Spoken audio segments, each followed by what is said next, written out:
Warning, the following broadcast contains strong opinions, playful antics, and controversial topics causing off-the-rails fun. Chances for being offended are higher than average for sensitive people. Viewer discretion is not advised. Live a little and have some fun.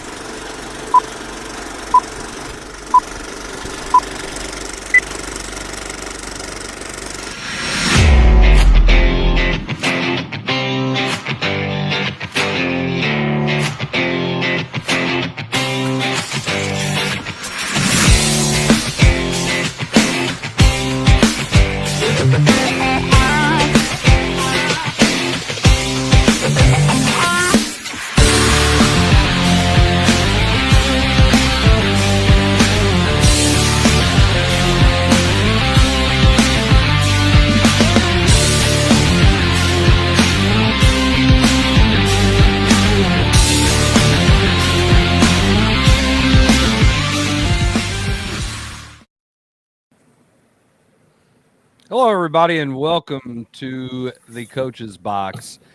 I'm super excited about the show, but I'm so damn tired right now. This first week of school stuff absolutely sucks. But hey, we're here. We're freaking troopers. Right. We're all about it. Right? If I fall asleep, somebody just make sure we click the button. Welcome back to but I'm not public going school. to. Welcome back to public school. Go ahead and do it. Welcome back to the classroom, Chris. Yeah, that's more like it's coming back to the classroom. Yeah, Disney Plus, baby. Like oh, there's been no Disney Plus, bro. Yes. There's no time for Disney Plus. There's no time. There's no time to hardly check the fantasy football or baseball. Like, hell, I don't even know which one it is. I mean, good Lord. Hey, but here's the thing. I'm doing math, so you guys can all suck it, okay? I don't even want to hear it. Having to make sure all that stuff's ready. Like, this has definitely been a little bit of a change. Good change, nonetheless, but still. We're here. Episode 203. Witness the death of the Cardinal Way. And it's just a little preview of what we're going to be talking about.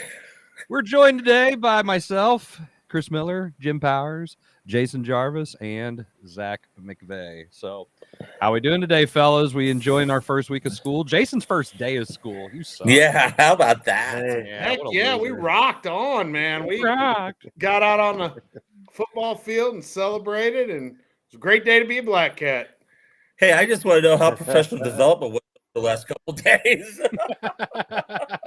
Well, I'm sure at R7, Zach was like this. Were you huddled in a corner, Zach? Man, that hurt to cross my arm. That's the first time I've done Why that. would you do that? It's all right. I can get it out of the sling for a little bit now. I was in it all I was that. You Karma. Before Tara Lynch starts yelling at you. It was in there all day today. I had to get it out. No, but I will tell you this. That's what she said. We had new teacher training. So we had new teacher training, right? And it's funny because, right, I'm a new teacher, 20 years in. Well, what's funny about it is, which a lot of districts, they will take the new teachers out and on a bus, and they'll say, hey, let's go around and visit the different area, right? Yeah. And I'm like, sweet. I'm going to go visit the area that I grew up in for the first 20 years of my life. Nice. So things have changed a little bit since then, Zach. A little bit, a little bit here and there, but no, it was good. No, we've had a great week. Man, Chris knows because we had the block schedule at Pius. Now that we just have the straight seven classes in advisory, man, it is a whirlwind every day this week. It has just been like, and we're at lunch, and now here we go, we're done. I'm like, holy cow. Okay, so, no, wait, Zach, I have block schedule. Oh, so man. I have 90 minutes with man. Welcome to basic algebra 1, kids. I don't like this. There's letters in the stop. Just stop, okay? Just stop. Don't do that. Don't say that. Do we have to when are we done? You just got in here. You just sat down. I haven't even taken damn attendance yet. Why are you complaining? It is what it is. It's fine. It's been good. I've enjoyed it. I know I'm complaining, but the worst part is starting school at 7. Man, That is that's 7? tough. That's an early 7. start. Goes against That's all what the scientific stuff that I've ever read Yeah. about education. But yes, 7 o'clock start. I'm in thinking the about you world? at 7 o'clock as I'm rolling over to the other side of the bed. That's what I'm doing at 7 a.m. Yeah, I'm sorry, Jim. Schools don't start at 10 a.m. They should. They should. You get to learn more. I mean, more sleep. it's definitely interesting. What the good part is on regular schedule, I'm done at 2:05, but on the even days, which is the second day of block, which will be tomorrow, my conference time is last period, so at 12:30 I'm done. Well, hey. Then what are you complaining about? I'm teaching math, Jim. You ever taught math? No. Kids who don't want to learn math. No. That's painful. That is Tell me about it. Hey, Getting up at Chris, 5 and stuff. Chris, I have all the faith in you that you are better at teaching math than Marhal and Mosaic are with dealing with the Cardinals and their roster configuration and the sending of people up and down. And yeah, this is a great lead-in. This is a great lead-in. Jason, that's such a low bar.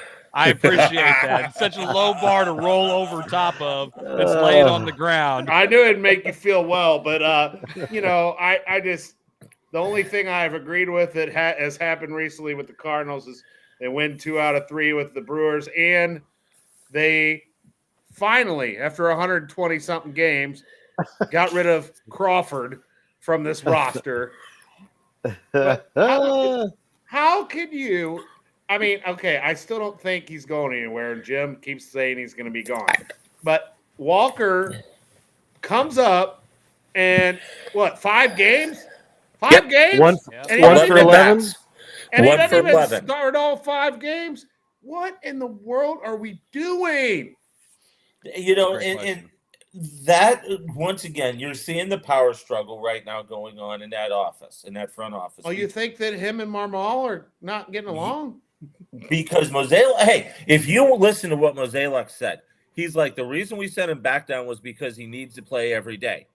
Well, apparently Marmel wanted to do the stupid platoon thing and only bat him against lefties, and Mo didn't like it, so Mo said, okay, fine, I'm going to send it back down to Memphis. So I guarantee there's something going on that's not going to end well. And that was the reference I was making to in the chat about Schilt. Because remember, Schilt and Mosaic didn't see eye to eye on those types of things. And guess what? Who lost that battle? Their roster moves, Jim, are about as reliable as you coming on the show. Wow. By the way, great commercial today, smart guy. That was a live commercial, too. A live commercial. I will say at least Jason did a commercial, Zach. Hey, I'm busy, man. That's all I can tell you. We don't get to wake up at 10 o'clock. We don't get to wake up at 8 o'clock every day. He's busy down there in Blue Jay land. He probably loving all this blue I got on. Go Dodgers.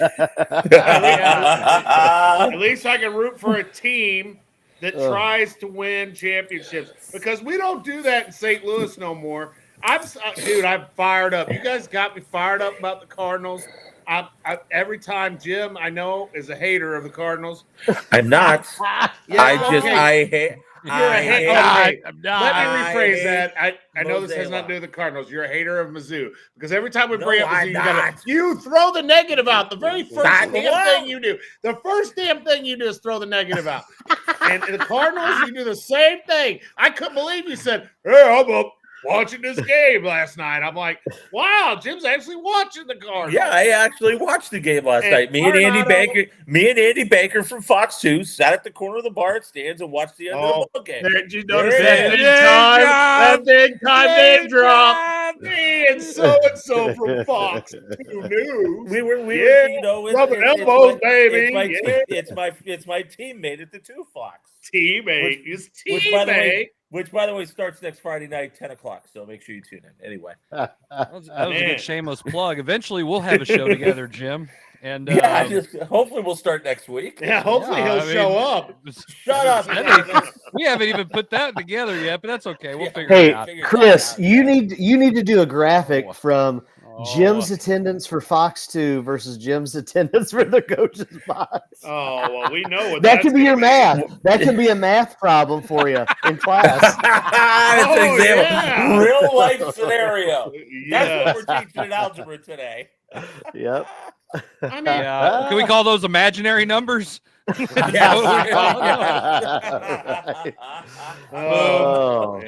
that's the Cardinals. That's the Cardinals with their roster. Jeez. It's baffling. Fermin, you ain't ever gonna use this guy. He's never gonna be a full-time player. No. I don't understand. There's finally a media outlet that is taking the Cardinals to task, and that's 101. Their afternoon show. Absolutely. They're awesome. Oh, they were just blasting away. And you know what, though? And Jason, you're right.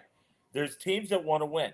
You look at what the Blues did. The Blues just added, in Army, you know what? That guy. And he don't care if he pisses someone off. Right. So what? Right. So what? Two more defensemen that are actually going to step in and help this team, even though they got 12 defensemen right now, and they're going to have to let 4 of them go or send them down. There's going to be some mystery illness and injuries coming up. Yeah. You got the Blues that are making moves to get better. I'm going to say City, but City making moves to get better. Did you just say City shitty? No, City making moves. Just one. That's what I thought. I thought I heard, and I was like, no. I mean, I hate City soccer, and I wouldn't even say that. Well, here's the thing: they're making moves to get better. What in the absolute hell are the Cardinals doing? The Cardinals they said it was 30,000 to 22 people the other night. Ann went to the game, and she said if there was 17,000 in that stadium, it was amazing. A buddy of mine took a picture today from the game. Oh my gosh, that's the least amount of people I think I've ever seen. They claimed to 29, and I guarantee you there was 10 in that place today. I was going to say about 9 or 10, yeah. Yeah. But here's the thing. You got DeWitt still running around saying, well, you know what, if the fans, they don't want to come, well, then we're not going to have the money to put to players. Bull crap. Whoa. Watch the language. You got Ballpark Village that you're making money hand over fist, even in the winter, that you run. You got money to spend to put a product on the field that the fans are going to want to go and see. I mean, you're not wrong. I think the crazy part about it is the fact that they really think that they're doing the right thing when everybody around them is going, no. I mean, it's total dysfunction.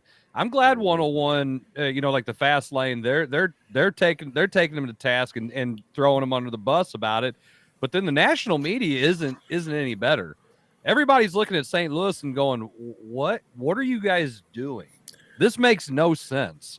You had the number 3 prospect in baseball.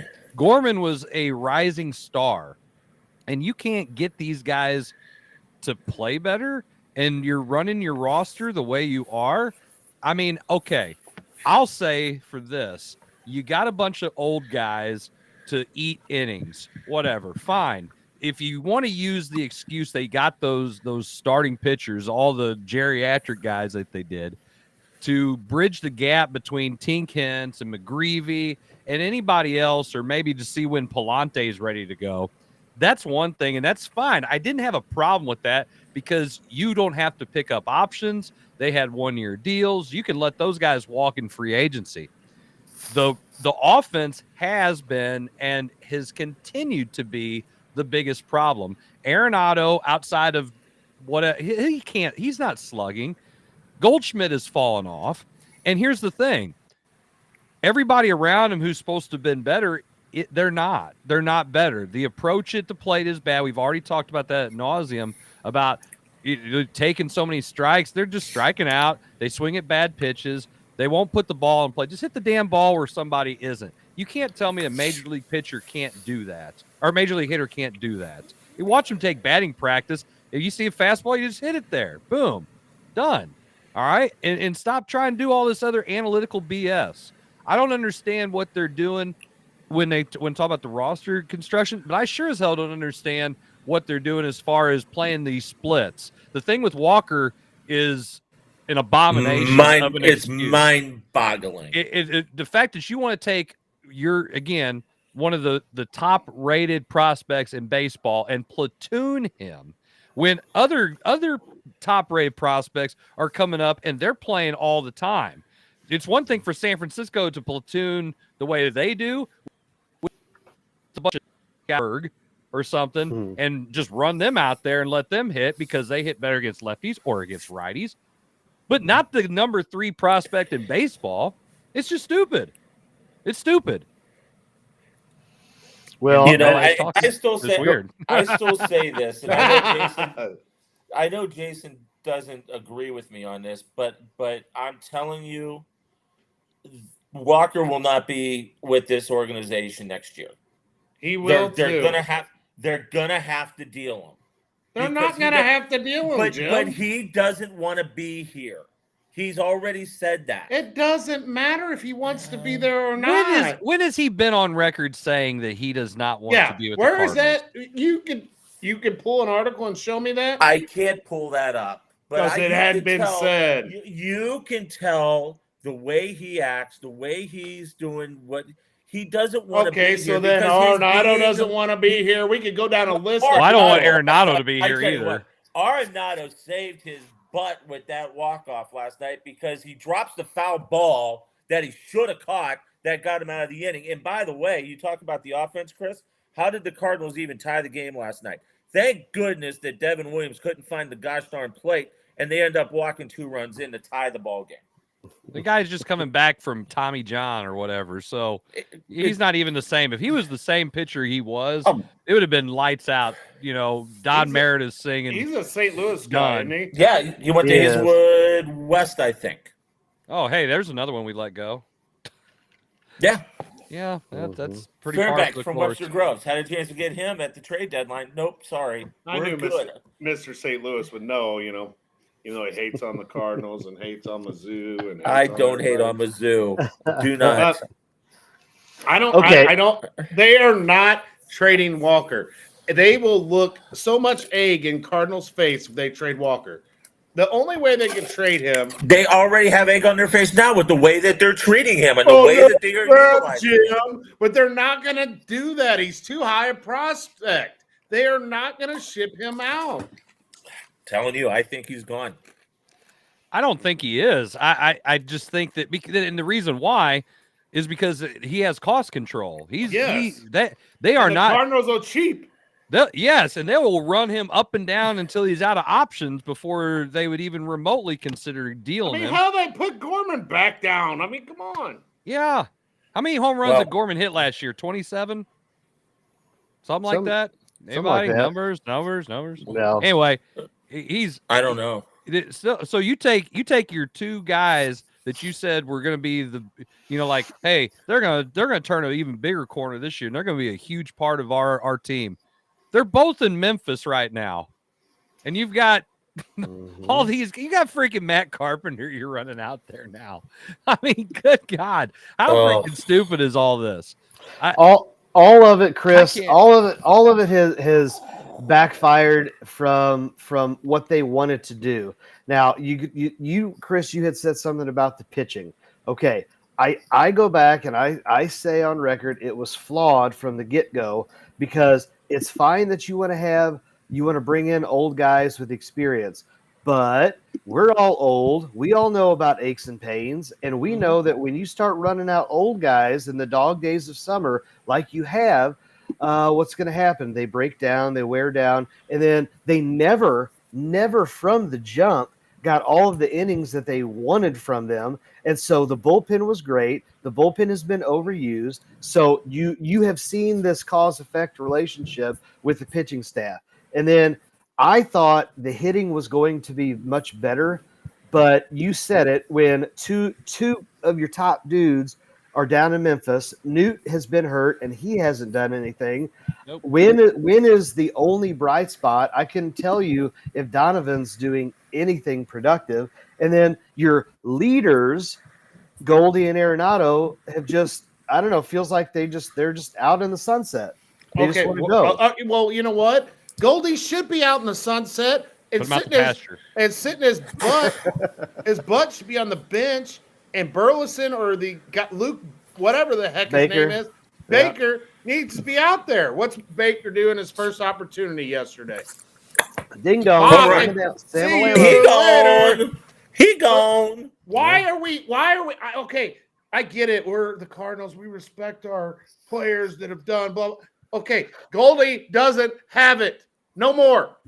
Sit down. And they want to resign, and they're talking about re-signing him for next year. Okay, I've not heard anything since that. So it's funny that you mentioned that. Okay, number one, Goldie did not play today. Burleson was playing first. He should be. Here's how much of a yo-yo jump on this lineup there is. Okay, so we've seen everybody bat in way different spots. The main consistent guy is usually Mason Wynn at the top of the lineup now. So that's pretty much a lock. Everybody else is doing something totally different, because then you take Contreras is batting second if there's a lefty pitching. But today Burleson batted second and Contreras batted third. Donovan batted fourth. Arenado fifth. Remember when we picked up Tommy Pham and he was playing okay? Mm-hmm. Pham was batting third. You know where Pham batted tonight? Eighth. Okay. So you go from being a guy who's hitting in the 3-hole to the 8. You got to be kidding me. And again, it's not Tommy Pham. I'm saying the fact that guys want to know that there's some consistency, and I get it. There are going to be some matchups. The lineup should move slightly depending on it. I still say that when they sit there and try to play the splits so much, we are not playing in an era of baseball where guys are pitching 7 innings, 8 innings, and play split starter. They go to the pen, they can go lefty or righty. So your lineup is constructed based on the splits against that handed pitcher, or just wipe your butt with them. All that paper, wipe real good. Mud butt, all take it. Make sure you just wad it up real nice and throw it in the crapper, Chris, because that's exactly what's going on. Chris, when you get a sling like this, you get a bidet. Anyway, so and Jason, who gave you that advice? You did, and I will tell you, it just changed my life. And that thing is going to stay. That is a permanent fixture in my bathroom. Is that thing? TMI. Too much information. I feel like. Seriously, Jim, this is too much information. We had a show about whether you wipe from front to back. I was part of it. Everyone is welcome for that. That was one episode that I missed, and Jim was actually there. Wow, episode like 10 of his. But anyway, so I'm with you, Chris. I mean, it's like, how many positions can some of these guys bat in? I mean, I'm batting second today. Nope. I'm batting 8th now. Oh, nope. I'm batting 5th. Oh, I'm batting 4th. It just seems like they're trying to throw stuff up against the wall and see what sticks. Oh, that really well. I think Ollie's got a dartboard in his office, and he sits there. Okay, line up. Okay. Rubber bands. Here we go. Rubber bands. Rubber bands. Here we go. Rubber bands. You guys aren't going to believe this. I don't think this is Marmol's fault. This is a constructed lineup of what the hell am I supposed to do? Okay, now, it's both, yes. But, dude, just like this, if I'm Mo and I say bring up Walker, I go down there and say, Marmol, you're going to play Walker every day or you're fired. What the hell? If you bring him up, you put him out there. And if our manager doesn't want to put him in there, then you fire him. You Say know what? bye-bye. This is Moneyball. This is Moneyball. Well, they suck at it. I want Billy Bean. Exactly. And not the dead one. Hey, Art, by the way, hey, Art, you don't have Giambi. He's gone too, by the way. We'll get Hatterberg. Yes, Hatterberg. Hattie plays, Pena sits. I'm sorry. Yes. Hey, guys, wow, we beat the Brewers 2 out of 3. We're still not going to make the playoffs. Play the young guys. Do what you got to do. Yeah. Thank you, Eddie Marino. I take back everything I've ever said about Eddie Marino with what he just said. Okay, but what he said is not what the Cardinals are going to do. The Cardinals do exactly what's opposite of the best for anyone. Themselves, their players, anything. You do have a valid point. When you talk about Moneyball, you also have to look at the rest of the Oakland A's roster. Yeah, let's not forget it wasn't Scott Hatterberg that did it. Come on now. Miguel look at their Tejada, staff. Eric Chavez. Yes, keep going on and on and on. They were freaking stacked. Yeah. Miguel Tejada was 45 when he played for them. And it was supposed to be 22. So, hey, you brought up age. Do you really think Pujols is the age he says it is? No. I don't either. No, wait. Hey, but you did bring up about Pujols. Where was Pujols going to hit in the lineup? Where was he? Was he going to get bounced around? No, he was probably going to be 3 or 4. 3.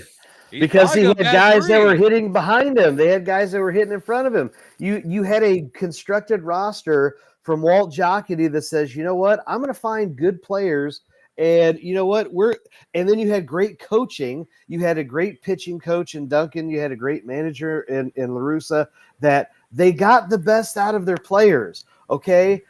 Has Marmol gotten the best out of the players? I don't think so. And he's had going on at least 2 full seasons of being able to run the team how he wants to. And he is how many games? 25, almost 30, I'm assuming, games under 500.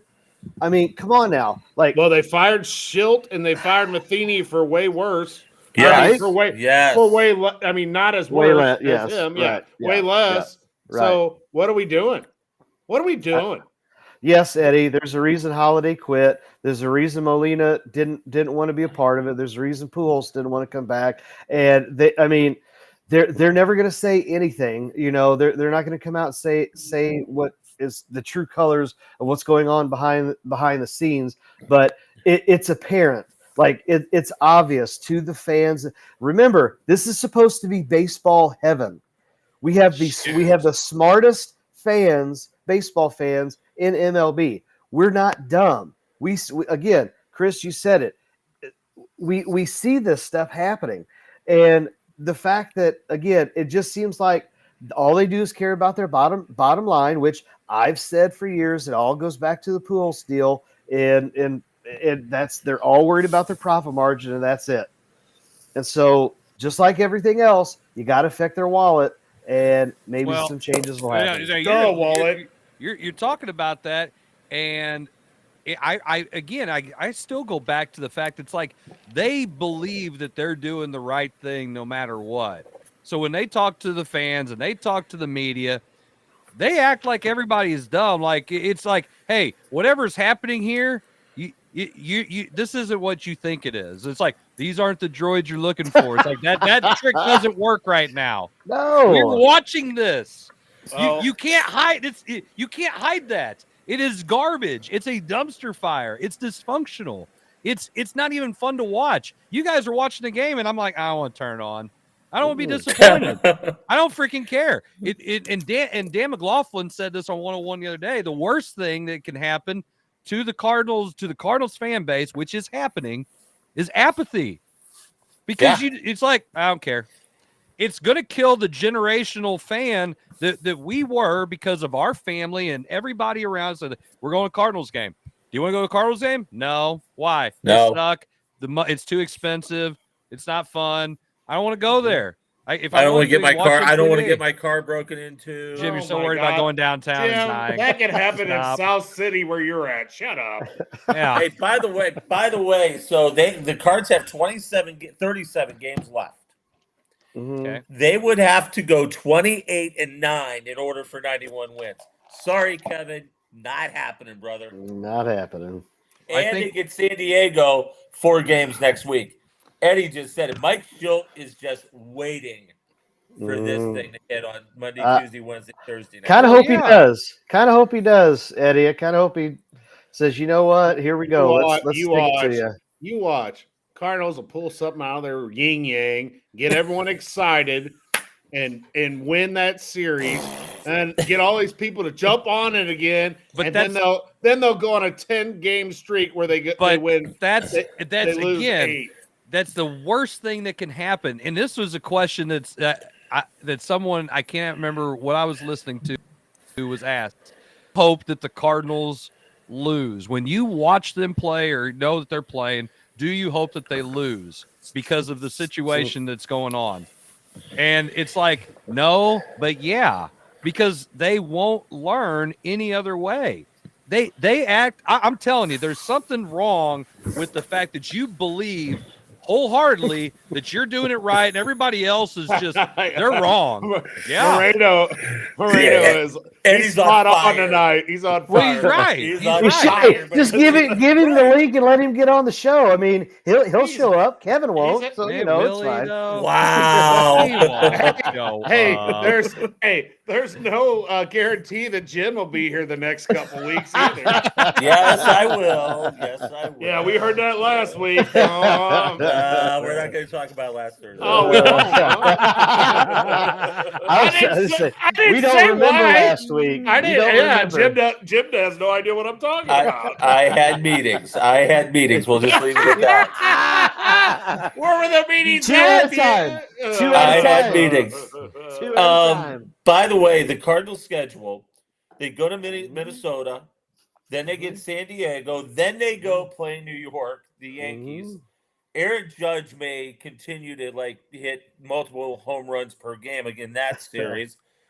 Then they get Milwaukee, then Seattle, Cincinnati, Toronto, Pittsburgh, Cleveland, Colorado, San Fran. Hey, I can't wait for that Yankees series so I can sit there and watch Soto rake against us, and then think about how Dylan Carlson was too good to let go. But hey, Tampa wants him. We're gonna ship him there. Now he's got like an 800 something OPS. Hey, even better. How about this? How about we probably could have got Juan Soto for Dylan Carlson and Nolan Gorman. Where are they both at? Not here. Jose Fermin's here though, but he's here to save the day. Now I know Jose Fermin helped us win the I don't give a rat's ass. But he should not be here. It's just one game. That's what I said. I said this dude is not ever going to play ever. No, ever. Not even if there was a fire. No. Or strike or anything. He's not a player that's going to play. There's no way I could beat Chip Carey and Jim Edmonds. Well, especially wouldn't want to be Jim Edmonds, but to be either one of them guys and to seriously say good things about us having him on the roster. I mean, how they got that other guy down there. His name starts with an A that can play infield. Who's been having a great season. Why don't you bring him up? Why are you not on the 40-man? Oh, it's of course. Hell, I would bring the whole Memphis team up here right now because they played better than what we've got. But that's the maybe thing, guys, maybe there's the coaching issue up here at the majors. DFA. I DFA. What do you think? Okay. I get rid of people. All right. Here's the question. What do you think is the number one and number two, like the top problems, like that has to be fixed? Number one, number two. What's the biggest issues? Did you just see what Marino posted? You put it up there. You can only get rid of one. Oli, Mo, or ownership. Well, you're not going to get rid of the ownership because I would say Mo. Mo. If I was painted into a corner, I would have to go with Mo because if I got two, gotta get it. If I've got two, it's definitely Mo and Oli. Oh, no way. If I got two, it's Mo and ownership. Bye-bye, DeWitt. Get someone in here that's going to spend some money and try to win championships. I'm tired of trying to win the Central Division. But he's not going to sell He's not going to sell the organization. He's not going to sell it. All right, hang on. Jim, the question was if I got to pick. Oh. If I got to pick. We didn't say he's not going to sell the organization. You get to pick. Oh, I love this show. All right. When we come back, we're going to continue this, but we're going to take a real quick break here. You're watching the Coach's Box.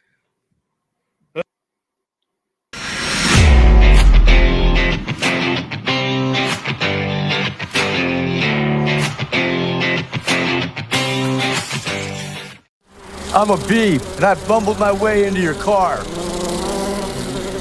Buzz. But this hive isn't big enough for the both of us. Boo!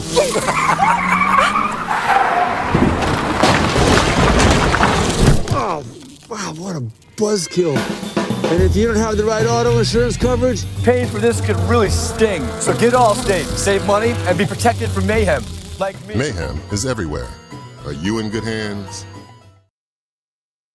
It's Between Takes with Dyken and Dave Mars. Cut. All right, next set up. Hey, Dave, we got another question about energy savings. And this is a good one. Yeah, efficiency is so important. Didn't you just talk with Dyken about this? They said energy efficiency is the key to a happy marriage. She gets the temperature, I get the savings. Good to know. I'll tell them to check with their local Dyken dealer. All right, back to one.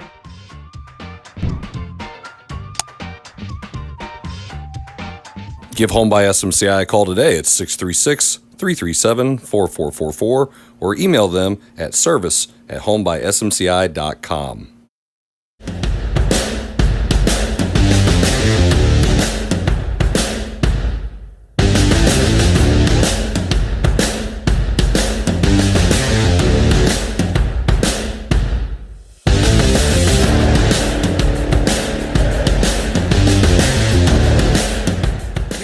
Entertainment, you need full-length content, you need the Real Fresh channel. Hey, I'm Half Fresh from the Real Fresh channel. Subscribe today on YouTube. We have new content. We are a network of podcasters putting out new stuff every single day. Whether you need sports, pro or college, whether you need comedies, whether you need pop culture, whether you need wrestling, we've got so much content on there. Gaming, check it out. Live, not live, we've got it all. The Real Fresh channel. Subscribe today.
All right, everybody, welcome back to our second segment of the Coach's Box. It's a little lively right now, and you know what? It's a lot of fun.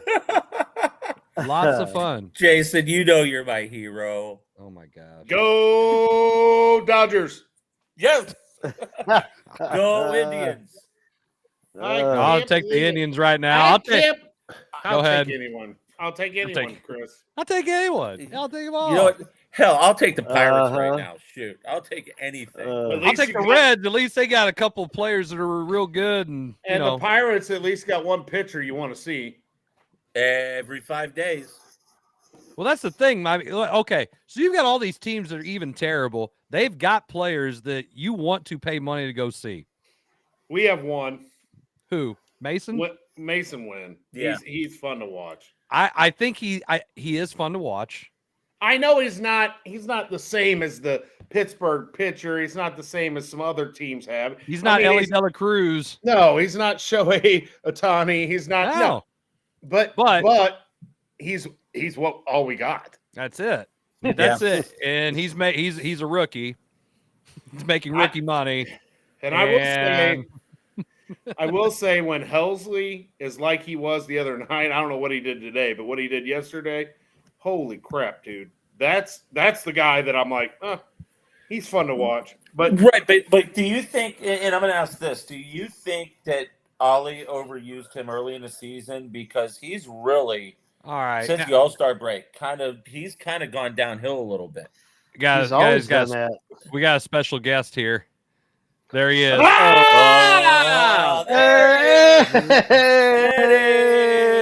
Eddie's in the house. Nice.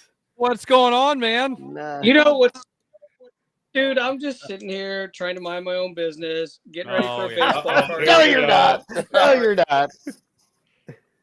And you start talking about all this stuff that just gets me aggravated. So here I am. Wait. Making dreams come true. You're missing those lunchroom conversations about the Cardinals. Don't lie. Yep. Not yet. I'm not. So, man. We so, finally got him on here. Yeah, yes. Took him a little bit. So you've seen it, you've been commenting, but this roster is just plain garbage. It's shit. I mean, it is. Well, and I want to get your take on this. Jim makes the bold statement. Just bring so hard. Come on. Let's just bring the AAA guys up here. They're already here. There's a few more that we could bring up, Eddie. I mean, shoot. Yeah. Jordan Walker, Nolan Gorman. I mean, I don't know if Cardinals fans would be that upset. I mean, they'd probably be happy. We've run out a bunch of guys who can't do anything anyway, so why not? Do those guys a favor and just trade them away. That would make Jason so unhappy right now. Well, they're not going to get like a gift card. They're not going to trade them away just for the fact that they're under cost control. Not going to do it. I bet you Mo would trade for a couple bow ties. He's getting to the point now where he don't even wear them anymore. Like he just show up to work like I'm here. because he's tired of everything in his life choking.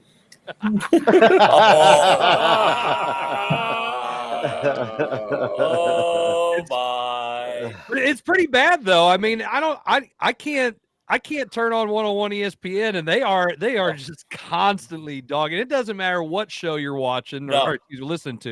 You can watch on YouTube. They're all just talking smack. Now wait, Zach, you laugh. I laugh. Brooke Grimsley.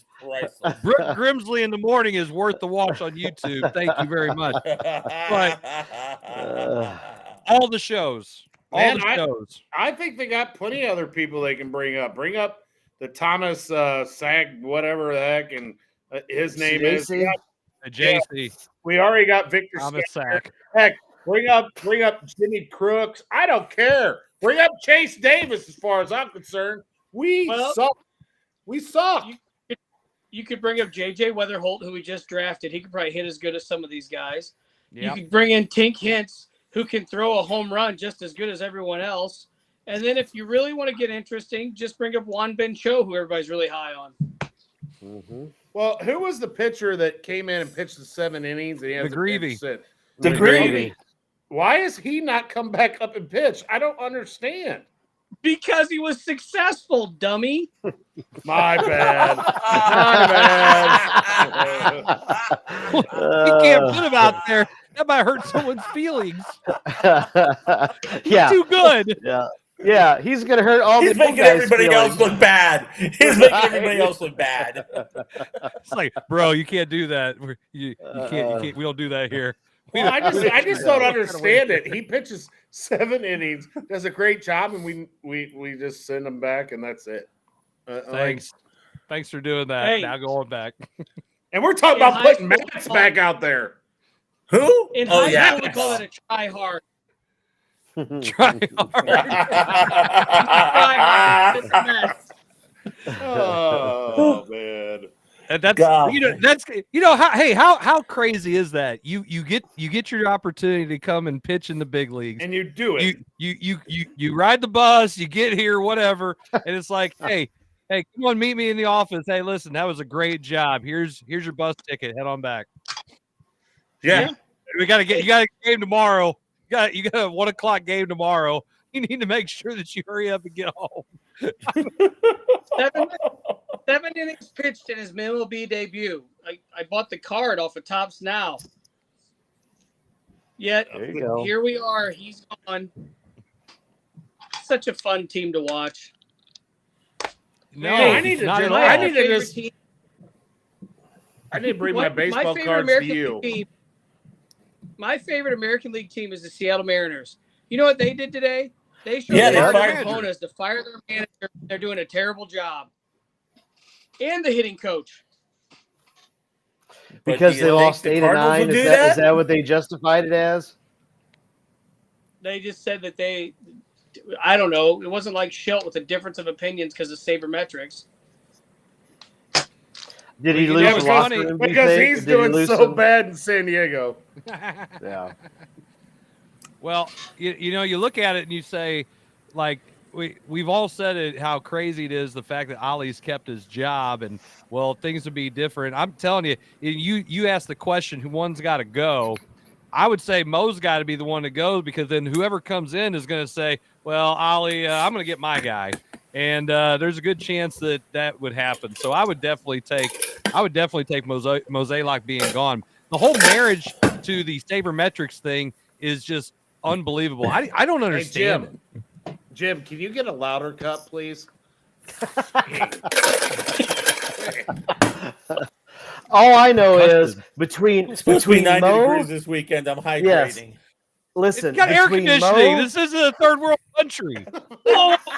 Time out. Did Jim just say What? he's hydrating? He acts like he's going to go outside. He's not leaving the house.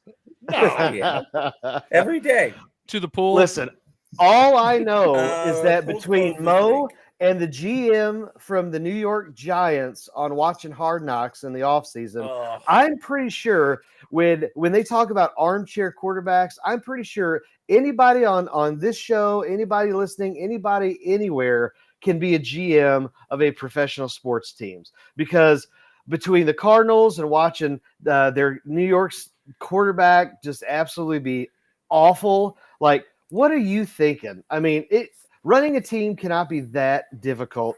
How do these guys get jobs? Who do they know? Drew Lock will be the quarterback for the Giants by week 5. Who?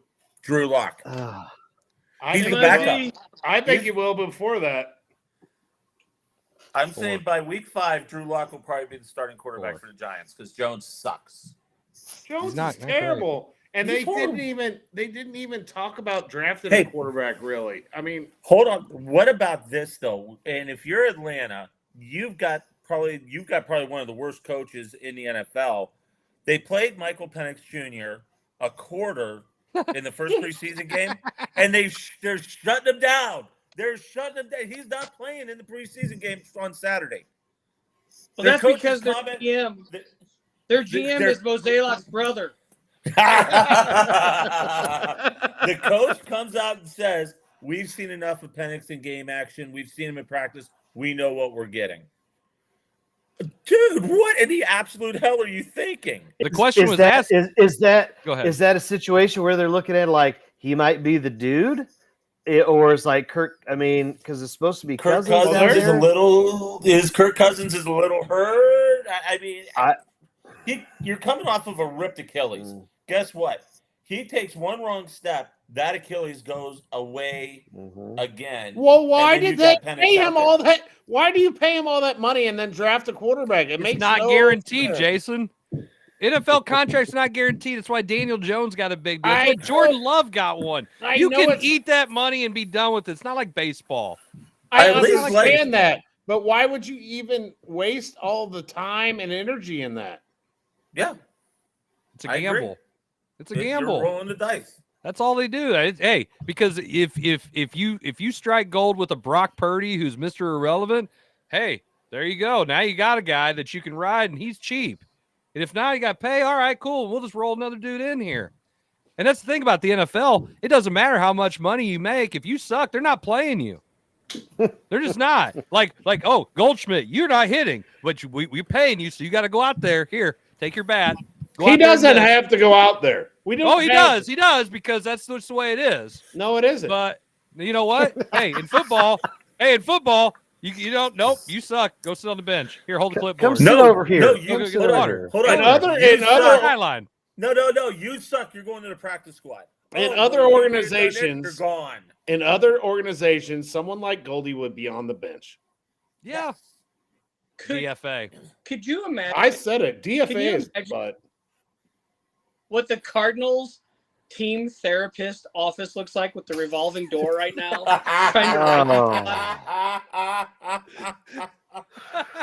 The most underpaid person in the Cardinal organization. Forget the trade. Well, they need to be fired too because they ain't doing their job. They should be the highest paid person in the office of the Cardinals. Dude. I mean, it's bad. It's horrible. It's bad because wait, we haven't had a whole lot of excitement about the Cardinals in almost 2 years now. Okay. Everybody's like, oh, okay, well, maybe we'll turn this around from last year. And we didn't. We didn't do anything. We didn't make a splash. We got a bunch of old dudes who came out of the nursing home to pitch. Sonny Gray is not he's not an ace pitcher. He's not a top of the line pitcher. He's probably a number 2 on other teams, maybe. But that's who we went and got. And I don't say it was a bad signing, but we didn't do anything to address the offense, and we sure as hell have messed all of our young hitters up. I mean, I'm telling you right now, we need to start doing. You talk about therapists; they need to see a psychiatrist. Like, what do you see when you see this ink blot strikeout? What do you see when you see this one strikeout looking? I mean, it's what are they thinking when they're up there? I agree. Nobody has an answer on that one. No, it's just because there is no answer to it. There's no method to the madness for the Cardinals right now. None. AJ Pradinsky has a podcast, and he had Katie Wu on, who covers the Cardinals for the Athletic, and he absolutely just ripped the front office of the Cardinals to shreds, as he should. And Katie Wu, she couldn't defend it. I mean, and she does a really nice job in covering the Cards, and she couldn't defend it. And he had some great points during that interview. How long has it been since they've won a playoff series? 2019, I believe. Way too long. Well, I was going to say 5 years, 4 years. Long. Yeah. I think it was 2019, if I remember correctly. And I could be making mistakes. I make a lot of them in my life.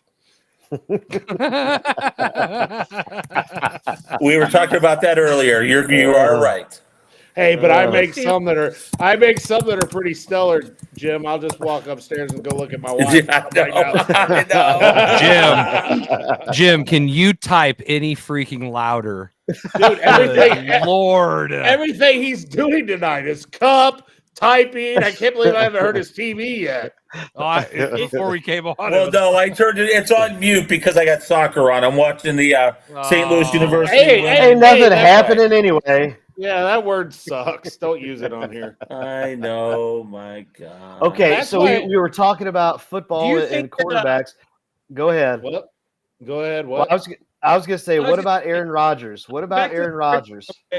Boy, he's been. By the way, Jason, you were correct. 2019 divisional series, they beat Atlanta 3-2 in the best of 5. I figured out what the problem is. Uh-oh. Oh, boy. Rachel Phelps is buying them and wants to move the team to Miami. Yep. It's the only logical explanation because it just seems like they want to lose. I don't know. Lou Brown should be here next week. I'll take Lou Brown over what's going on right now. Tire World gave doubled his salary, so he's not leaving. Hell, I'll take Roger Gordon right now at third base instead of Arenado. If the Cardinals called me, I'd rather sell white walls than manage.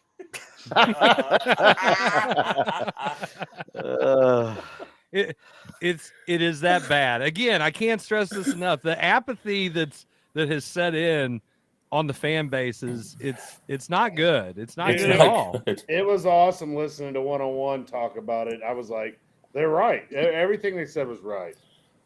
But we're breaking records. 2 nights in a row, we broke a record. Yeah, under 30,000 people. Yeah, and last night they broke it again. And they broke it today again. Today, man, a buddy of mine posted on Facebook, the crowd looked like maybe 10,000 people. It was What they bad. announced today? Hold on, I'll look up. Jim will find it. Jim, please type quietly. I'm using my phone. I'm going on the app. Yeah, he's probably on Fox. You know, if you didn't know, he's on TV on Fox. Just wanted to throw that out there. He was with his friends last week. That's attendance says 28,630. 630. There ain't no way. no way. Who's buying the tickets? Probably season ticket holders at some point. It's probably it's the season ticket holders. Sure as hell ain't me. I ain't bought one in 3 or 4 years. Then my question is how many people, how many season ticket seats are there that in play every night? And then how many of those people don't show up? And then how many individual tickets are being sold? Because saying that they got that many people, I'm telling you, there is so many lies. It's not just the lies that they tell you about, raising the payroll and we're all about winning and all the other bullshit that they tell you. They lied about the attendance. They're lying about all of it. I mean, that's all. Well, that sounds familiar. What's going on lately? What, the government? Oh, I was just gonna say, throw it out there. Yeah. Don't get me started on the government, Zach. I mean, they've had 12 out of the last 16 years to fix this crap, and they haven't. So anyway. Wait a second. I'm trying to figure out what do they need to fix if they've been in office for the last 4 years. I mean, inflation. We're going to fix the problems. What problems? This is not a political talk show. No.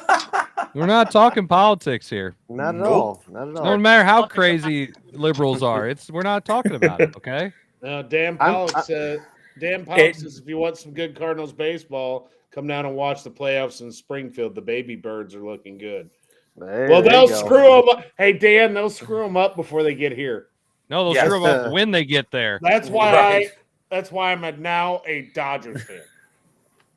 Welcome to the bandwagon. Yeah. Dude, I don't care. At least they have some fun people to watch. I mean, I will say that. You got a point there. Can you name 7 Dodgers players? 7 Dodger players? I can. They're all the injured list. Well, yeah. I mean, you got Kershaw. You got Ohtani. Oh God, maybe I won't be able to. No, I can't. Hey, at least you're honest. That's an attaboy. I mean, if I thought about it long enough, I probably could. But I've been pretty fired up in the show thanks to Jim, and my thought process is all messed up. Okay, all right, Eddie. I'm going to ask you this question. I'm going to put you on the spot. You have to hire. You have to fire. You have a guy that has gone 133. Mookie Betts. How do I not say 100? Mookie Betts? There you go. 133 and 155 in the last. In the last, add up however many games those are. You keeping them, you firing them. That would be 268, Zach. That was tough math. It is. Well, Chris didn't help me. There you go, Chris. So. There you go, Chris. This is algebra for I didn't put any tomorrow. letters in there. Hey, applied math up there in the corner. Help us out here. You didn't modify. You didn't modify the question for me. I'm sorry, I didn't read your IEP, did I? Am I firing What are you the guy? doing? Is that what you're asking? I'm asking. You got a coach. Well, that's what we have in St. The only Louis. reason I can't fire. The only reason I can't fire him is because he has blackmail on me, and I'm afraid for it to come out. Right? Oh my God! They probably have pictures all together. It's mutually assured destruction. They probably all have they were all in the same picture. When Martinez and Ozuna were doing their thing, they're probably hanging out with those guys. We just don't know it yet. And Ron Rhodes is in the house. We'll go ahead and throw those up on the side. Yeah. I'm telling you, man, it's a lively topic. You didn't even read that. Well, yeah, you can't. You're on your phone, you goofball. I'm busy. I'm working on baseball cards for a show this weekend. I'm super busy. By the way, all right. So if you're the baseball card guru. I seriously got so many cards in this basement. I don't know what to do with them. Well, bring them over. Let's get them. I know what'll happen then. I know what'll happen then. Here's $5. Thank you. Hey, I'm not gonna lie, Chris. I'm not gonna lie, Chris. I thought maybe Ron Rhodes wasn't watching this week, but I'm glad he is. Yeah. Yep. We're always happy to have Coach Rhodes on. And hey, we haven't even bashed Carpenter too much yet. Well, he's terrible. But he's horrible. Okay, so I was gonna say earlier with Carpenter. I mean, yeah, he's done a decent job at what we've used him for, but he's another guy. Bye. Goodbye. Let's play the youngins. What? I hate it. I hate watching the Cardinals right now. Eddie, you're the baseball guy here. Why are they not playing the young guys? At this point in the year, last time I checked, 10.5 games. You're 10.5 back. You're 10 games back. Say there's a chance. Hold on. That's out of the Central. Wait. Go ahead. Hold on. Zach, it's an easy answer. You ready? Yes. Because my data printout says that Carpenter hits these guys better than the young guys, and we should go with the measure. Hey, Coach Rhodes. Yes, he homered a couple games ago. What has he done since? Games ago. Oh, my. Ron, I'm sorry, man. He's washed up like a lot of others. He is washed. I love Carpenter when he was good. He's not good anymore. Goodbye. He's terrible. Crash Davis is better than him. It's bad when we're making all these.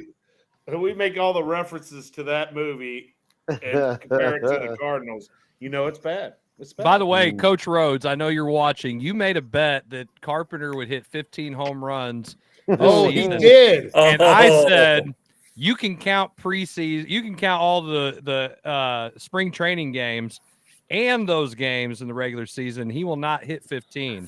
He's only hit 4 for the year in the regular season. And I sure as hell know he didn't hit 4 in spring training. So I'm winning that bet, just so you know.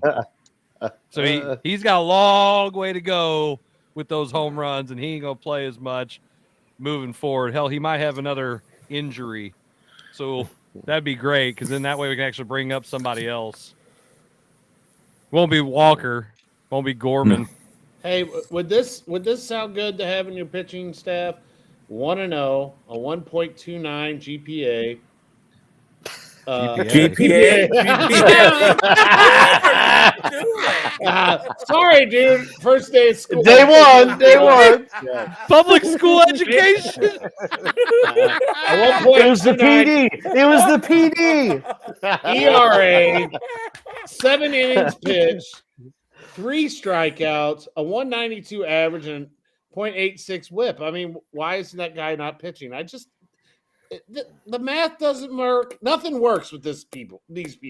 Nothing. Who was that, Jason?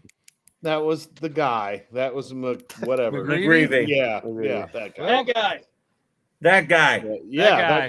That guy. Gonna make some money for you. Maybe he's got a pitch for it.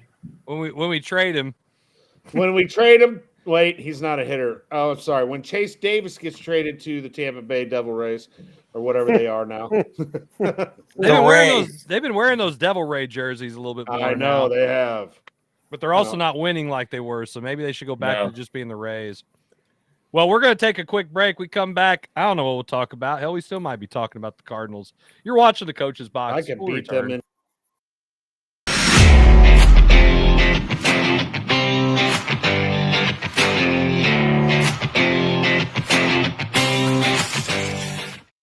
I'm a bee, and I bumbled my way into your car. Buzz. But this hive isn't big enough for the both of us. Boo!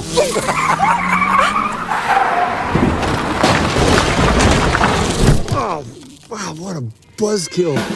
And if you don't have the right auto insurance coverage, paying for this could really sting. So get Allstate, save money, and be protected from mayhem. Like me. Mayhem is everywhere. Are you in good hands?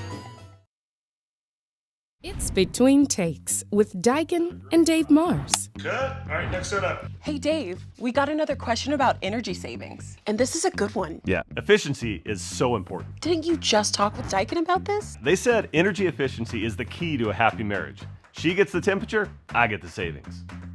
Good to know. I'll tell them to check with their local Daikin dealer. All right, back to one.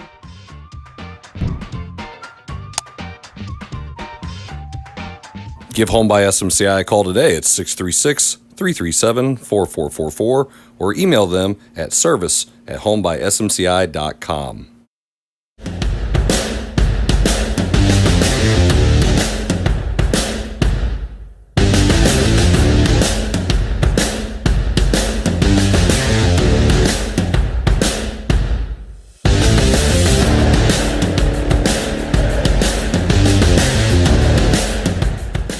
Entertainment, you need full-length content, you need the Real Fresh channel. Hey, I'm Half Fresh from the Real Fresh channel. Subscribe today on YouTube. We have new content. We are a network of podcasters putting out new stuff every single day. Whether you need sports, pro or college, whether you need comedies, whether you need pop culture, whether you need wrestling, we've got so much content on there. Gaming, check it out. Live, not live, we've got it all. The Real Fresh channel. Subscribe today.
Back to the third and final segment of the Coach's Box, everybody. If you like our show, if you're watching it on the X, if you're watching it on YouTube, if you're watching it on Facebook, don't forget to share it, like it, comment.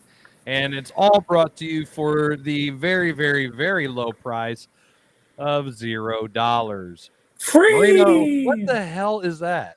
I can't even tell. There's a big glare. There's glare. That's a picture of me and John Mozeliak. Oh, jeez. That makes sense. Wait. Yep. Wait, let me read the inscription. Let me read the inscription on it for you. To Edward.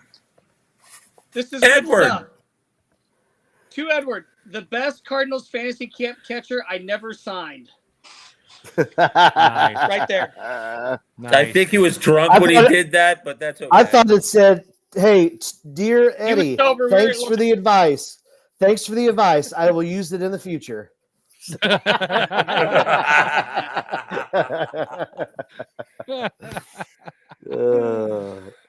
right, so let's move on from the baseball talk a little bit. Thank God. I know. Yes, I know. Some Yeah. it's blood pressure It's needs stale. to drop for some of you old guys. All right, I'm out. See you. All right, thanks for All joining. right, see you, buddy. Thanks, I'm kidding. I'm kidding. I'm kidding. No, I thought he was taking off. Yeah, we thought you were leaving.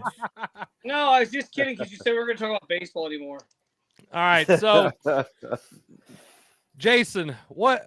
Give us some Mizzou news. I know I would ask Jim, but we know Jim doesn't like Mizzou. So I love Mizzou. I want Mizzou. no, to win. you like Mizzou. Hold on. You love Ohio State. Hold on. Okay, wait a minute. Let me pull up. I'll pull it up. I think it's backwards.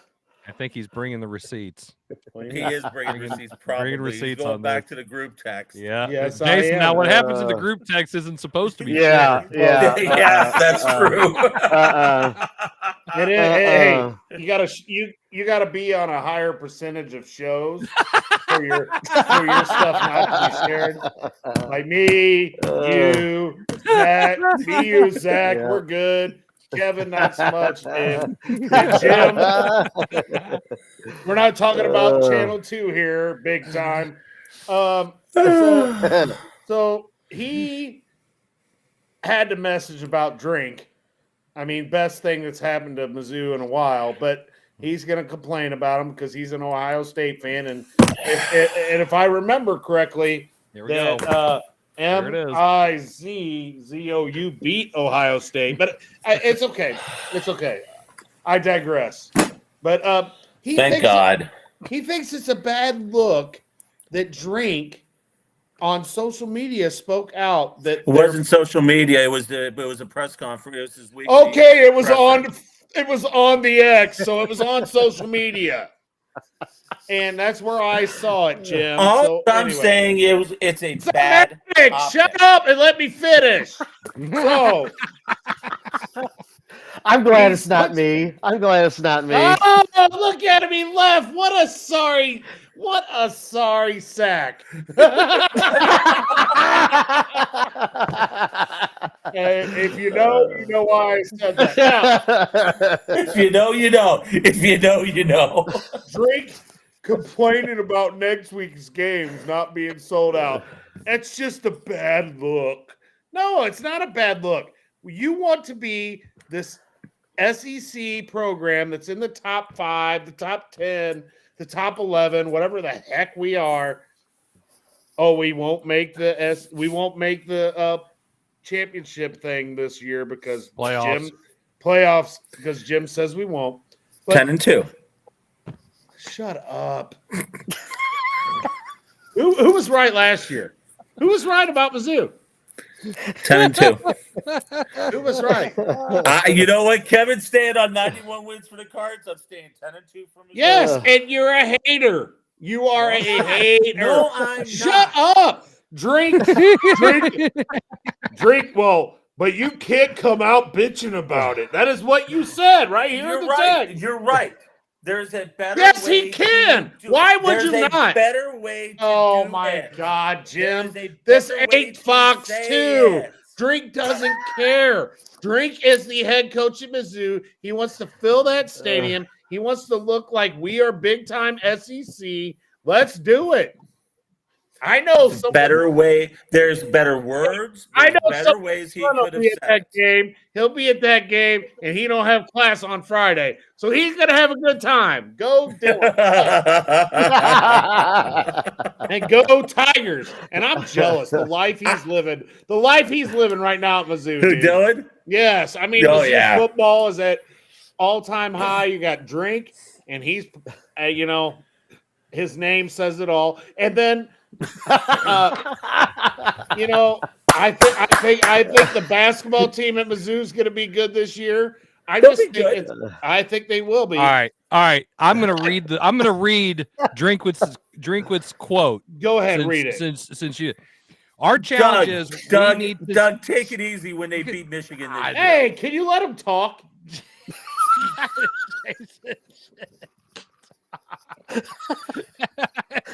right, I got it. Ready? Are we ready? I almost spit my soda out.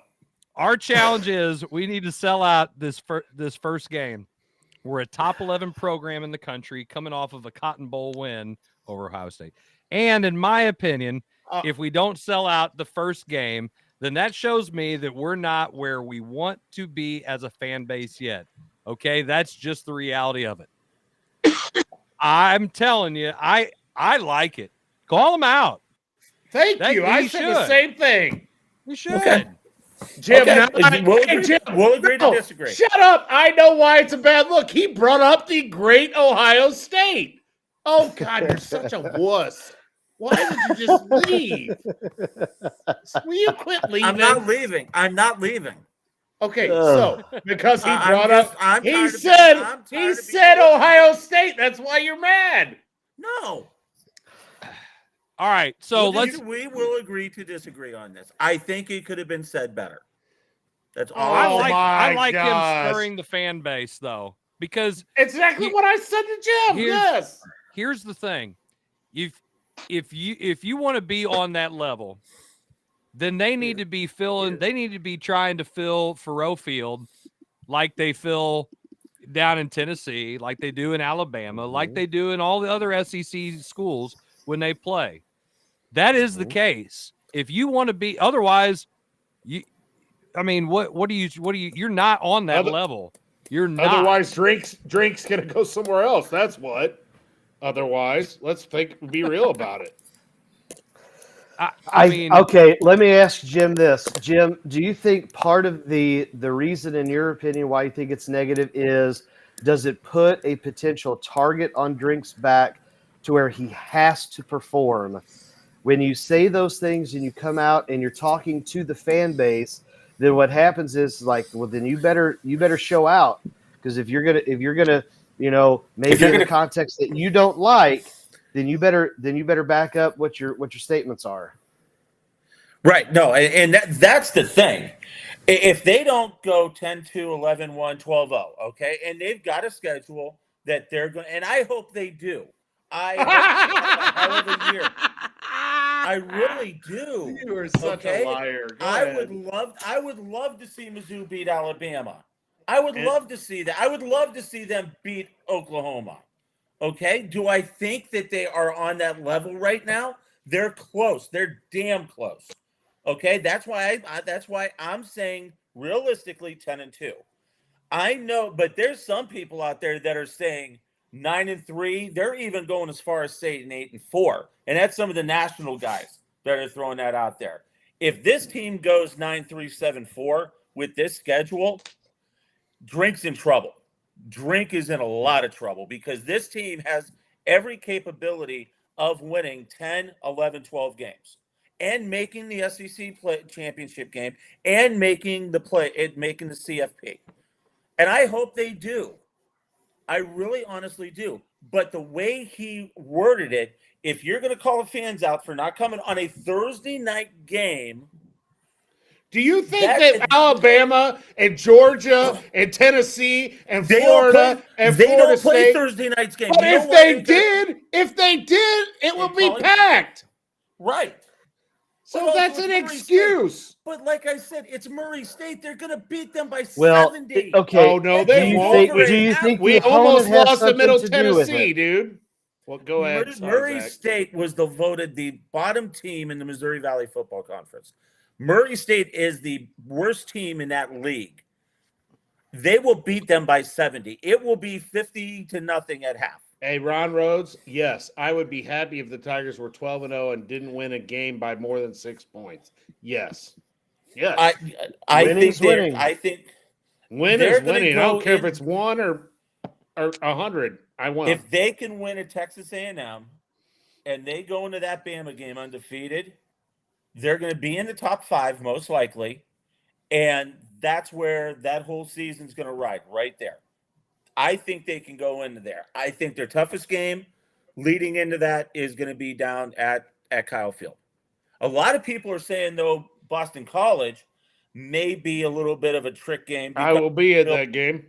Because of the new coach, Bill O'Brien, coaching them. okay, and bring in some different things. I hope they do. I get to go to Columbia 2 weeks in a row, Chris. There Get to you go to go. that Boston College game, and then I'm going up there for the Coaches Association. Isn't the Boston College game at Chestnut Hill this year? No, it's there.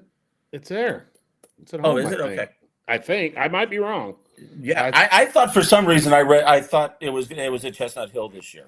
Let me look. So, all right. So let me ask you this, because Ron tickets, so there wasn't even any game there. Yeah. So Eddie, I want to hear your opinion on this. So, I mean, he does bring up a point. I don't know if we're saying we have to win by 50, but because of Mizzou's schedule, do you think they have to have style points or style wins to get into Not if the they're playoff? 12-0. Not if they're 12-0. Well, no way. Okay, but if say they're not, say they are a 10-2, say they are a 9-3, are they going to have style points? Do you think? Well, the problem is if they're going to be a 10-2 or a 9-3, that means they're going to lose games that they should win, and they're not going to win the games that they need to win to get to that level. So they have to. It has to be a banner year for them to get where they're going. With the schedule and the players he's got, it looks like it's going to be a fun year. But I mean, it's college football; anything can happen. I still question the defensive side. That's the only question mark on this Mizzou team.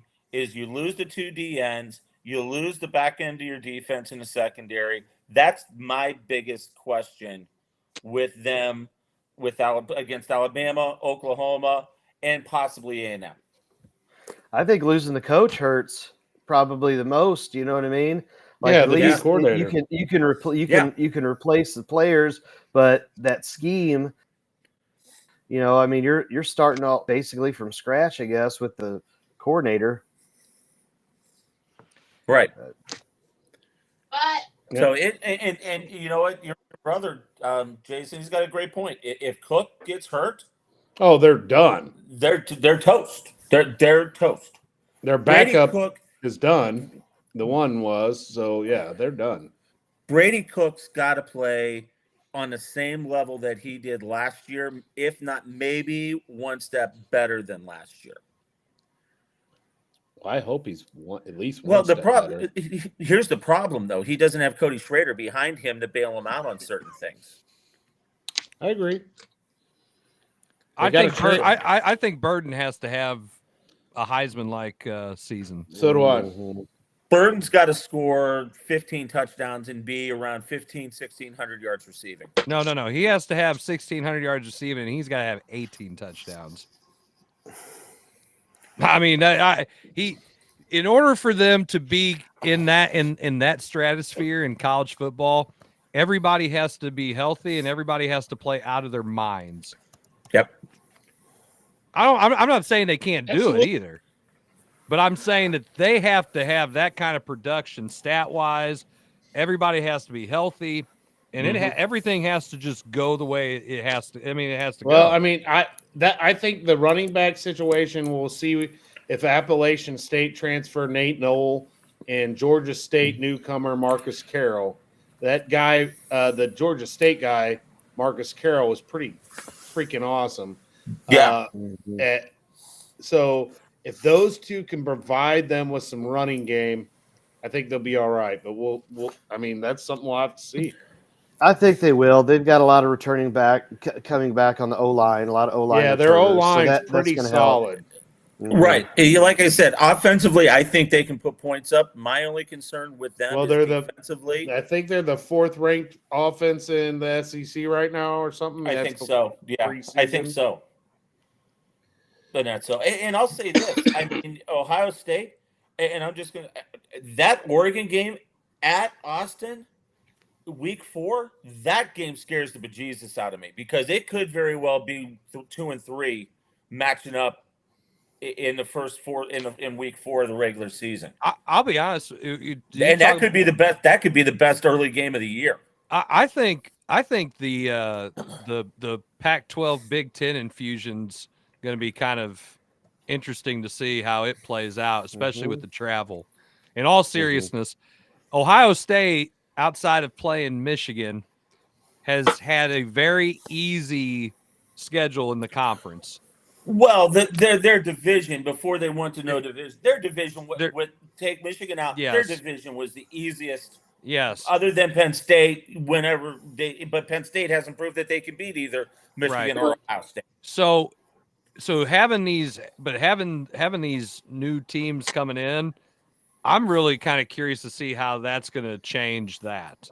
Now, I know that more teams make the playoffs, obviously, than they did last year.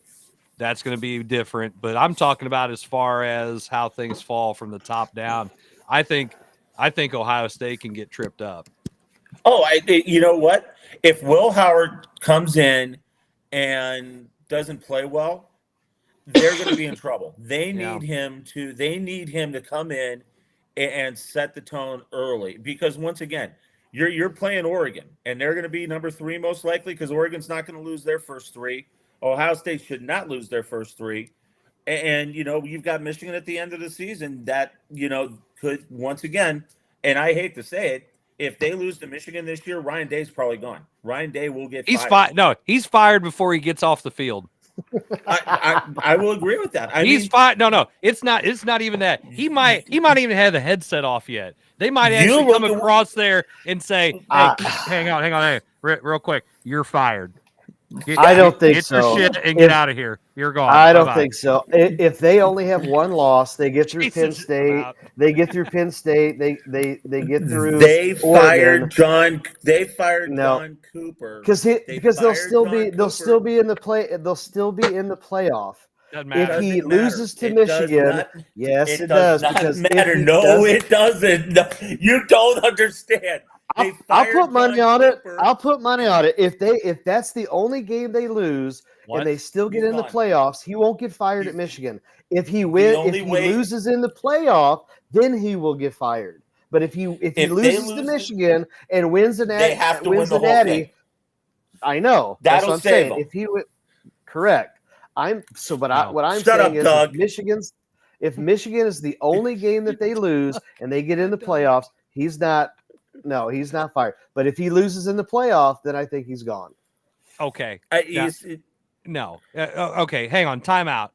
Me and Chris actually agree on something. Hang on. Timeout. Number one, Eddie, I know your ears perked up when he said it. Zach said he would put money on something. That's number one. Because if Zach says he'll put money on something, everybody needs to go ahead and get their wallet out too. That does not happen. Ever.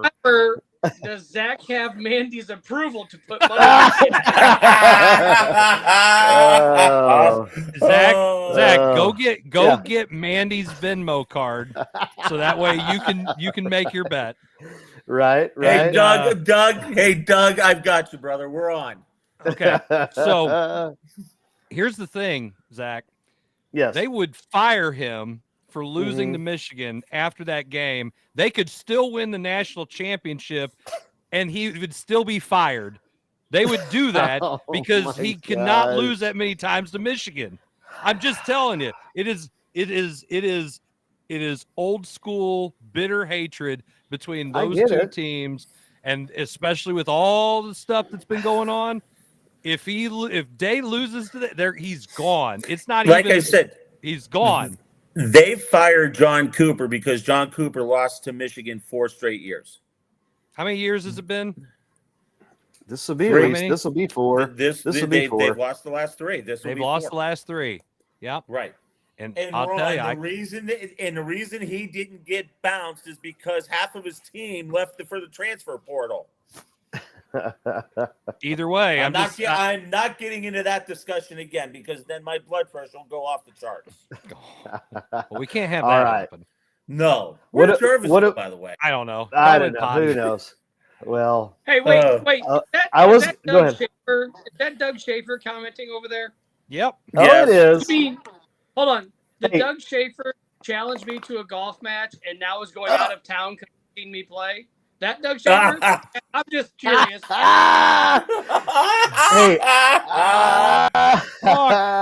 Hey, has he done anything? We let Eddie on the show, and he starts throwing rocks at people. Right. I didn't hear any of it, so I don't know. I just want to know, Eddie, has he dug anything up yet? He dug stuff every day. Doug's my boy. We got to get Doug on the show. He's great, man. He's Doug awesome. on here. Gotta get Doug on here. No, nobody else will be able to talk. He's as bad as Jim Edmonds. No, Doug is as bad as Jim Edmonds. He talks to hear himself. Wow. Man, he's Doug. Oh, you're talking about Doug. He's the band guy, right? Or whatever. I am not going to diss Doug because he came over and did my book for me at my tournament. Him and his wife. Awesome. Great people. You're right. His wife is. His wife is a saint. Yes. Hey, Doug. Yep. Doug, you're great in my eyes. Come December, you'll really be great if you come back to my tournament. but if I understand you are at Pius, so I can understand if you can't. Hey, real quick, Jamborees. Hey, Jamborees, Jarvis, tomorrow night, you guys are coming up to my neck of the woods too. Yes, we are. We got a little jamboree up there at Afton. I'll be driving the 2003 Silverado, pulling that herky trailer up there, baby. And we're gonna play against Afton, Crystal City, and I believe Parkway South. Really, it'll be a good one for you guys. So ought to be fun. My buddy Adam Sims over there at Crystal. I'm wishing him all the luck, and I hope they have enough players to make it through the whole season for them.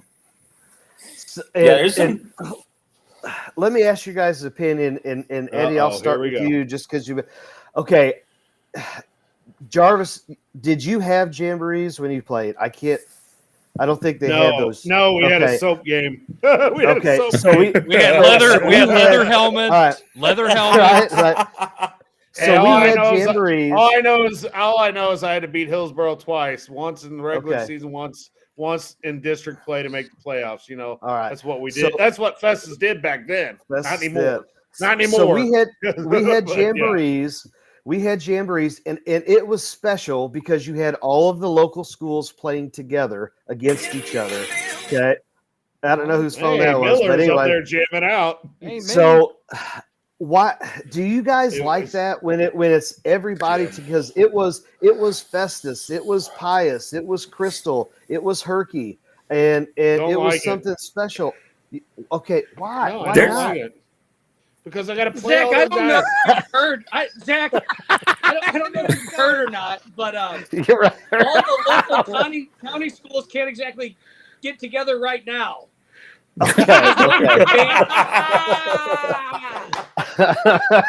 Yeah, they can. There's just one school that's standing at the fence going, "Can I play? Can I come in? Can I come in?" Yeah, I mean, all the county public schools can get together, I guess. Yeah. All right. Bad turn of phrase. I just. Okay. And if you're a private school, wait. If you're a private school in Perryville, you can play with the county schools. Yes. Right. Yes.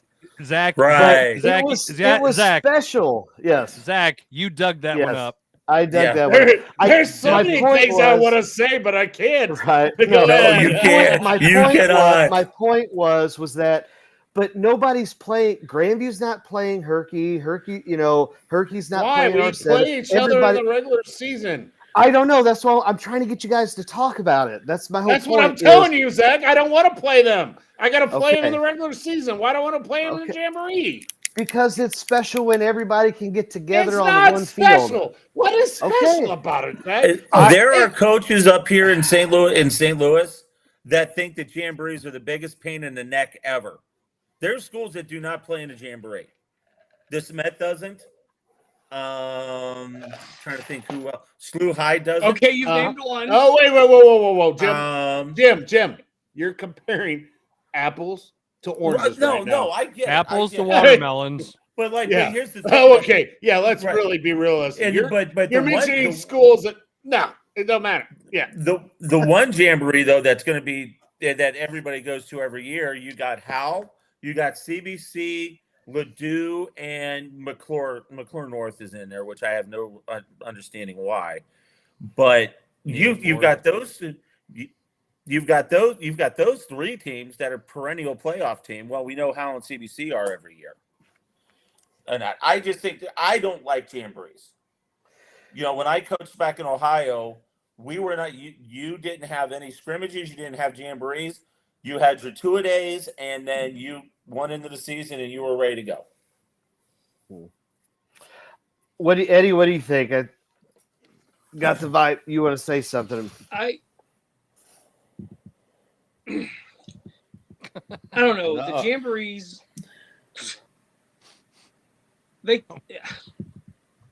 I'll speak as a football coach. You're retired, Eddie. You can say what you want. No. The jamborees were a way for teams to stop practicing monotonously for weeks upon end, and it gave them a chance to hit someone other than themselves. Mm-hmm. I think that the jamborees are losing their luster because people don't want to do that because of numbers, and they don't want to risk injury in a jamboree. They don't want to risk not that an injury can't happen at any time. They absolutely can.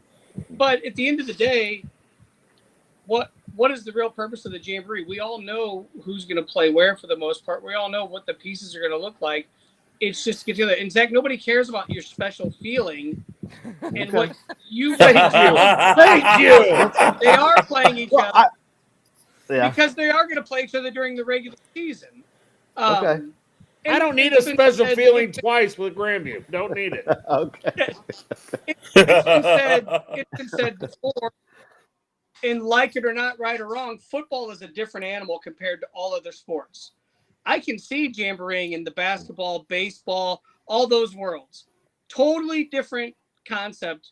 Football is its own animal, and I just think the jamboree has run itself out, my opinion only. I'll be honest. As a basketball coach, I hate jamborees. I just do. Why? Because we're going to argue on this one. Go ahead, though. But that's fine. Yeah. I don't like it because I would rather have the practice time where we can do some other stuff. It's one freaking day. Okay. I need those days. Want if I got okay, I'll take this year for example. That's fine. Times to roll my eyes. Yeah. Hey, I've seen him coach. He does need that extra day. Touche. I mean, I only won the second most games there, Pius, when I was there, but that's okay. All right, but that wasn't good enough, evidently. Oh well. Anyway. Yeah, it wasn't. So, anywho, I think.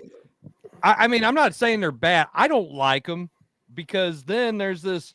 Everybody's like, "Oh, well, you didn't win the jamboree." I've had that said, like, "Well, you didn't win any games of the jamboree. You're not playing. We're just. It's a practice. It's a scrimmage." I would just much rather just say, "Hey, we can just go ahead and go over to we'll go to Herky and let's just scrimmage these guys." In a practice, you guys are like triple our size. That wouldn't be fair. If in the event, I'm speaking like Zach McVey. Wow. Wait, what? Oh, you're always talking about how big Ergie is, but go ahead. Oh, okay. Chris, I had to. I found $10. There we go. Well, I'm going to argue totally opposite of what Chris is saying. Okay. I like the jamboree, and I'm not saying that the jamboree I go to is always great for us. It's not. But I like the jamboree because I want to see some of my kids against someone else other than what it's not the same as it used to be. Our kids don't compete against their own people, against their own the guys that they've grown up with like we did. When I played, I wanted to rip my friend's heart out, but then after practice, I'd be like, yeah, what's up? What are we going? We're going here or whatever. But kids aren't like that anymore. It's like it's so much more competitive when it's someone else. And in football, the only fear is what many of you said. You fear to get injured. That is the biggest fear at a school, especially the size of us, or say the size of Crystal Pius, Grandview. I mean, because I don't care what you say. We lose our quarterback, or we lose our middle linebacker, or we lose our right tackle at the Jamboree, we're struggling. We had a kid that we thought was going to start for us last year at tackle. He was only a freshman, but he's probably the biggest kid or the second biggest kid on our team this year. He broke his collarbone at Midnight Madness. And then it's like, man, so this Midnight Madness was not like it was last year. Like last year, we really went after it. So Jamborees sometimes in football are scary, but I still, like Eddie said, you get tired of beating on your own buddies all the time, And we need to see what we can do against another team. I need to see if I have a fringe couple of guys, say we got 3 of our linemen figured out, but we got 2 spots we ain't got figured out yet, and we think it's this kid, but after the Jamboree, we figured out, oh, that kid is not good at that spot. This kid was way better. And that gets figured out sometimes at Jamborees.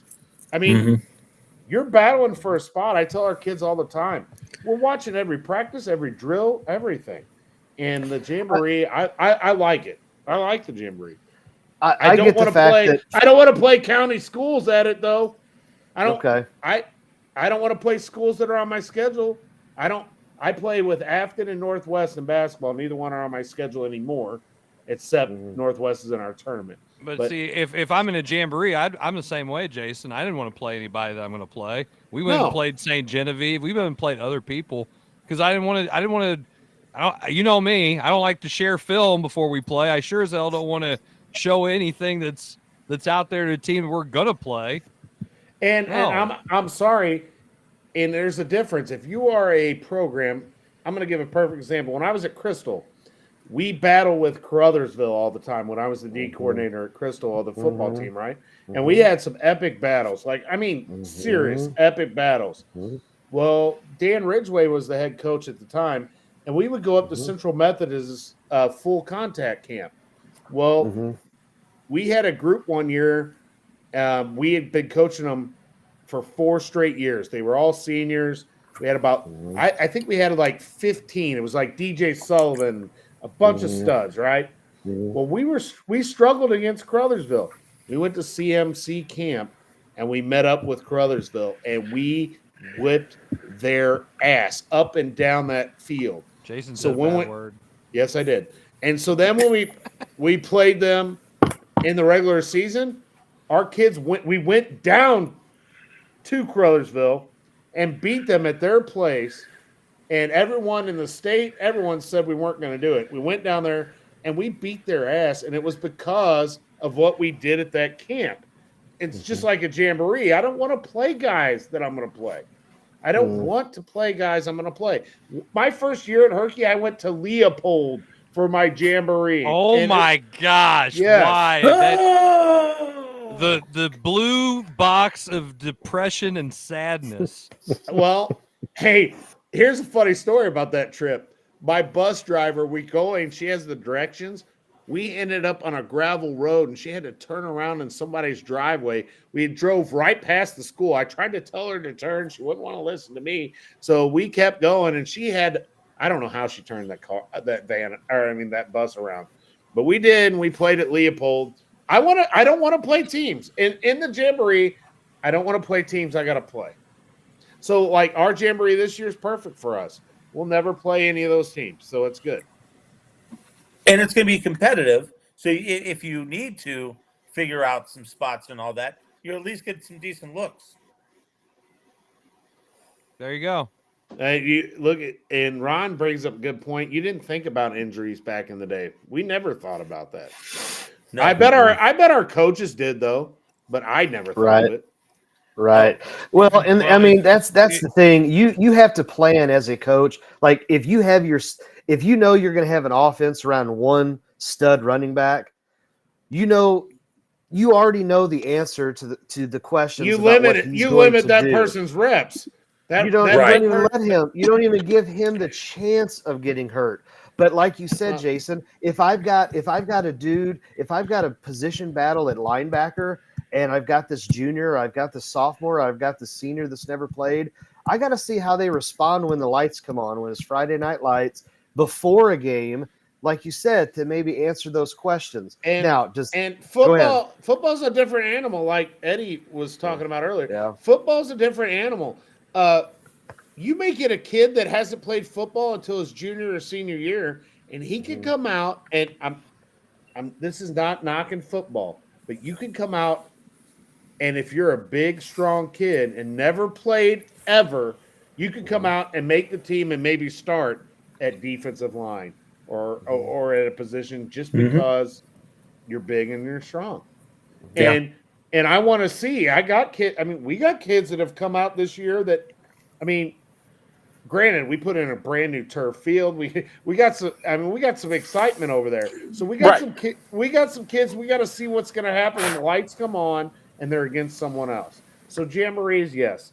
Now, did I ever play in a jamboree? No. You know what the difference was?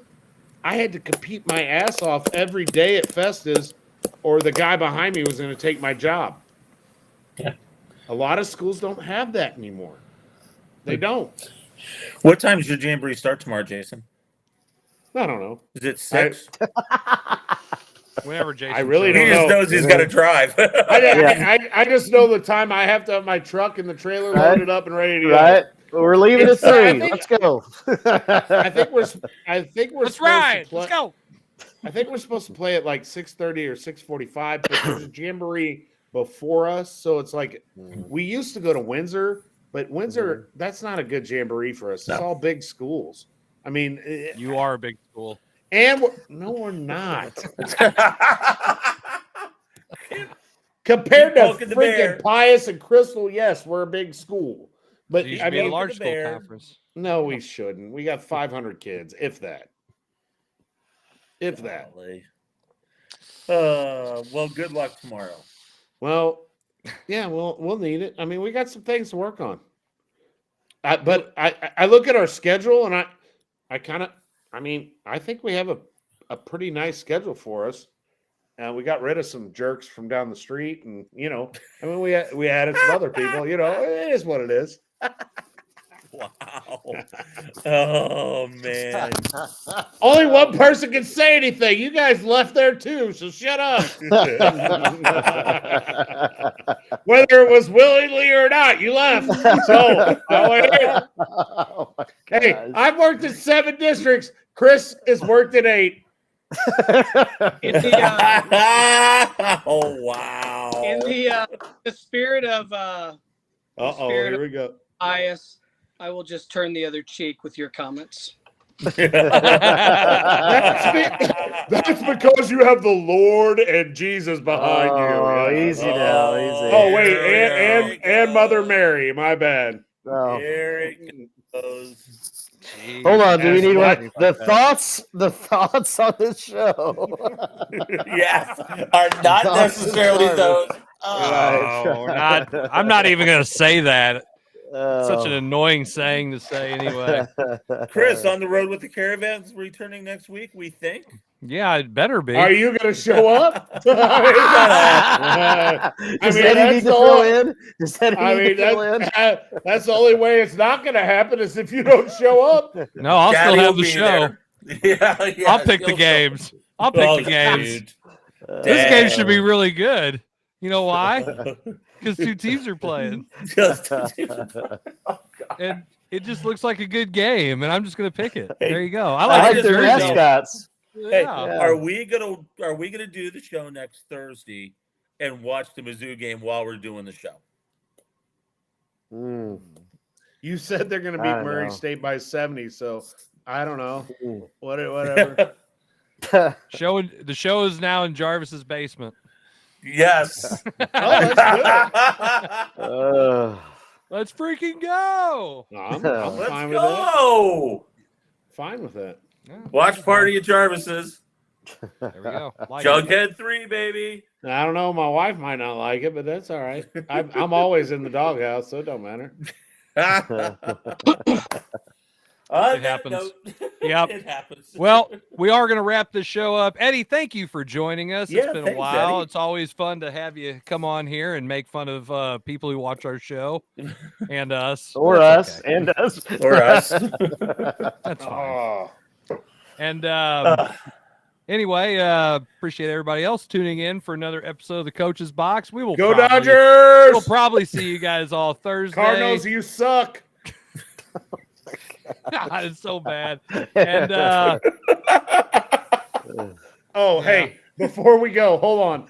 I was listening to ESPN this morning, and Michelle that Smallman. went to New York?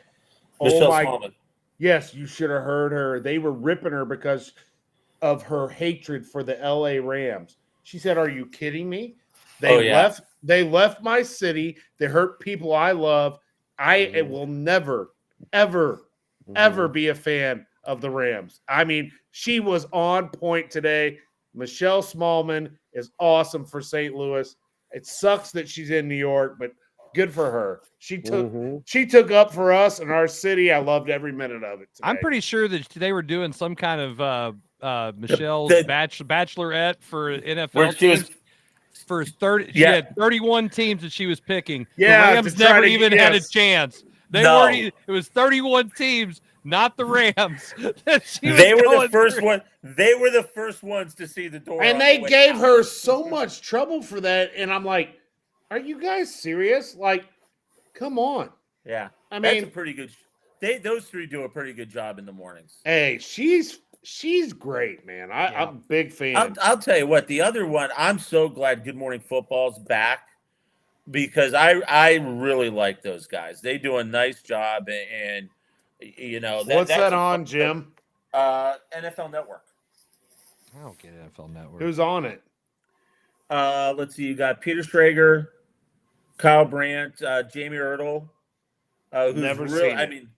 Guys, this is all really good stuff that you guys could talk about in our group chat. chat. Come on. We quit beating, baby. The fans are getting what they want. Some people have to get up at 5 in the morning to educate America. Hey, Jason, who's the one trying to end the show this week? Jim, if you're on the show more than what you are, you can say things like that to me. Hey, take that. Chris 1, Jim 0. Yeah, exactly. Anyway, we appreciate you guys tuning in. We will be back more than likely next week with another episode of the Coach's Box. Hey, Dave says he'll crash it if it's in my house. Oh boy. All right, good night. God bless, and we'll see you guys all again very, very soon. Deuces.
This episode of the Coach's Box Call It Like We See It podcast is brought to you by Off the Rails Media.